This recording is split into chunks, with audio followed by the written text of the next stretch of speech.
بسم اللہ الرحمن الرحیم۔ اولیاء اس شریف میں مخدوم سید جلال الدین سرخ بخاری کا مختصراً تذکرہ کرتے ہیں۔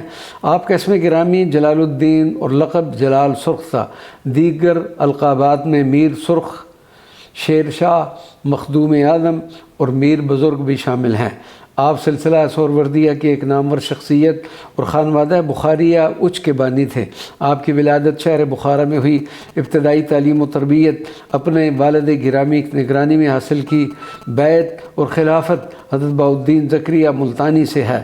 مخدوم سید جلال الدین سرخ پوش اپنے مرشد گرامی کے انتقال کے بعد کچھ دنوں ملتان میں رہے، پھر اپنے مرشد زادے شیخ صدر الدین عارف کی اجازت سے اس شریف میں مستقل سکونت پذیر ہو گئے اور تبلیغ و ارشاد اور وعظ و نصیحت کا سلسلہ شروع کر دیا۔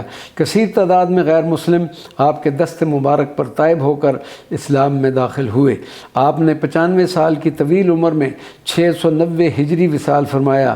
اللہ تبارک و تعالیٰ نے آپ کی اولاد میں برکت و کثرت فرمائی، جو بر صغیر کے کونے کونے میں پہنچی اور لوگوں کو دین اسلام سے روشناس کرایا۔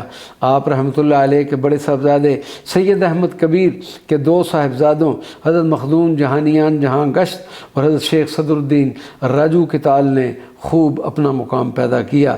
حضرت مخدوم جلال الدین سرخ پوش بخاری کا مدار مبارک سرزمین اس شریف میں واقع ہے، جو معروف ہے اور لائق زیارت ہے۔ وما علینا الا البلاغ المبین۔